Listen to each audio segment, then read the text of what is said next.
హిందూ దేవాలయాల్లో హుండీలై టార్గెట్ చేసుకుని చోరీలు చేస్తున్న వ్యక్తిని అనపర్తి పోలీసులు అరెస్ట్ చేసి రిమాండ్ కు పంపారు. అనపర్తి ఎస్ఐ శ్రీను నాయక్ మీడియా సమావేశం ఏర్పాటు చేసి వివరాలు వెల్లడించారు. తూర్పు గోదావరి జిల్లా రాజమండ్రికి చెందిన ప్రగాఢ నాగశివ ఈ నెల 7వ తేదీన రాత్రి అనపర్తి మండలం కుతుకులూరు, పెడపర్తి, పులగర్త గ్రామాలలో 6 ఆలయాల్లో హుండీ పగలగొట్టి నగదు చోరీ చేశారు. దీనిని సవాలుగా తీసుకుని అనపర్తి పోలీసులు నిందితుడిని అదుపులోకి తీసుకుని విచారించగా చోరీ విషయాలు బయటపడ్డాయని నిందితుడిని అరెస్ట్ చేసి రిమాండ్ కి తరలించినట్లు ఎస్ఐ శ్రీను నాయక్ మీడియాకి తెలిపారు. ఈ కేసు ఛేదించడానికి కృషి చేసిన కానిస్టేబుల్స్ తామారావు, సత్యనారాయణ, వెంకట్రావు, నాగేంద్ర, రఘు త్రిమూర్తులను ఉన్నత అధికారులు అభినందించారు. కార్యక్రమంలో అడిషనల్ ఎస్ఐ దుర్గప్రసాద్, కానిస్టేబుల్ పాల్గొన్నారు. మా డిఎస్పీ గారు, సిఐ గారి సూచనల మేరకు మేమంతా కూడా కేసు నమోదు చేసిన తర్వాత దర్యాప్తు చేయడం జరిగింది. అయితే దాని తర్వాత కొన్ని విషయాలు బయటకు వచ్చినాయి.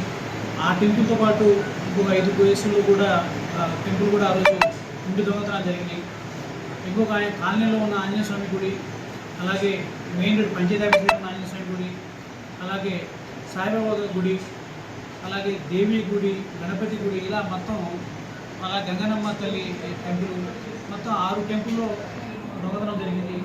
దాని మీద జనాలందరూ ఒకేసారి హిందూ దేవాలయంపై దాడి అన్నట్టుగా ఆందోళన చెందడం, దాని మీద మా కేసు కంప్లైంట్ ఇస్తే కేసు నమోదు చేసి దాన్ని మా ఎస్పీ గారు సీరియస్గా తీసుకొని టీమ్ ఫామ్ చేసి ఇమీడియట్గా పట్టుకోవాలని చెప్పడం జరిగింది. దాంతో మా స్టేషన్ పరిధిలో, అలాగే జిల్లాలో కూడా 3-4 టీంలు పనిచేసినాయి.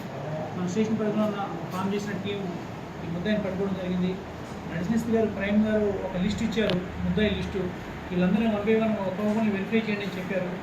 అందులో ప్రతిదీ వెరిఫై చేసుకుంటూ పోతే ఇందులో ప్రగడ నాగశివ బొమ్మూరులో ఉంటాడు అతను. ఆల్రెడీ అతని మీద గతంలో కూడా 16 కేసులు, దేవాలయాల్లో ఉండి దొంగతనాలు 16 కేసులు అతనిపై నమోదై ఉన్నాయి. అతన్ని విచారణ చేయగా అతను